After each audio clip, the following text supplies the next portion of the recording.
Hi, welcome back to episode 3 of Gruber's Grubs. This edition, I'll be making apple strudel.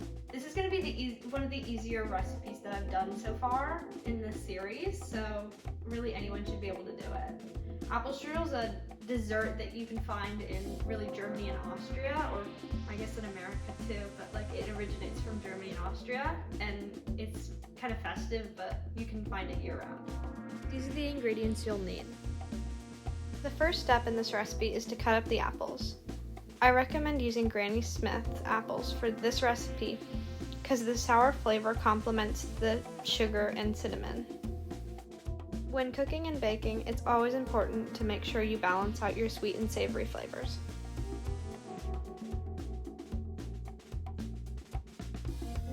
Now, in a bowl, mix together the apples, the sugar, the butter, the cornstarch, and the water.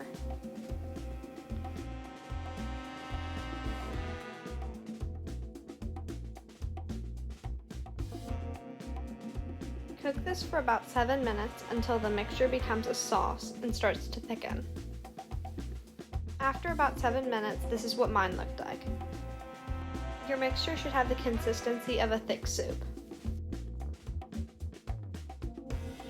I've had the opportunity to make this recipe many times, and each time that I made it, I used a different type of crust for the apple strudel, and I figured out that puff pastry works better than what I used before, which was phyllo dough. This is the type of pastry that I used.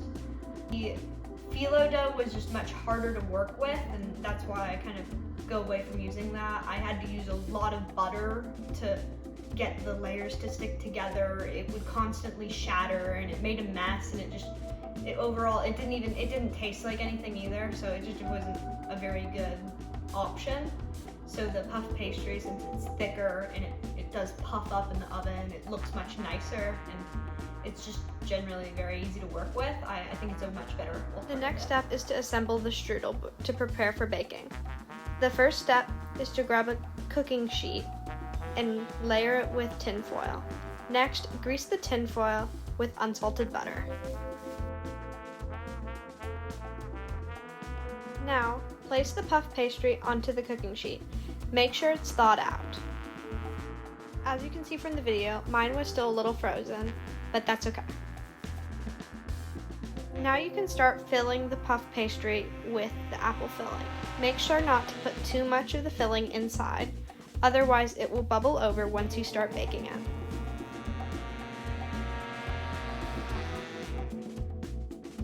When filling it, I left lots of extra room for me to be able to fold the puff pastry over in a nice pattern. This is optional, but I cut slits in the puff pastry to make a nice pattern when I folded everything over. You need air vents in it anyways, so the puff pastry doesn't rise too much. Make sure that when you're cutting the slits, that the holes you make won't be too large, because then the apple filling will start to leak out in the oven and create a mess.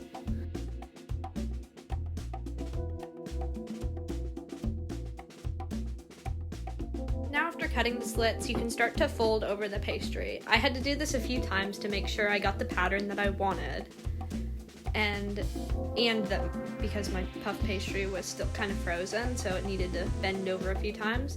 So make sure to be gentle with it, but after a few tries, it'll definitely start to mold the way you want it to.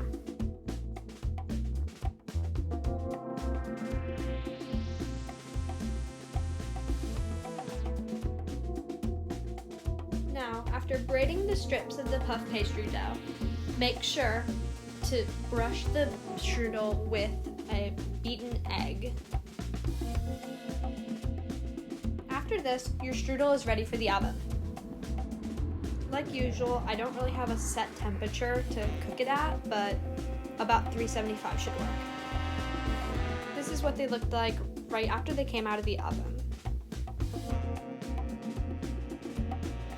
Also, this recipe is very versatile. You can put all sorts of things inside it as well. You can put nuts or raisins or really anything else.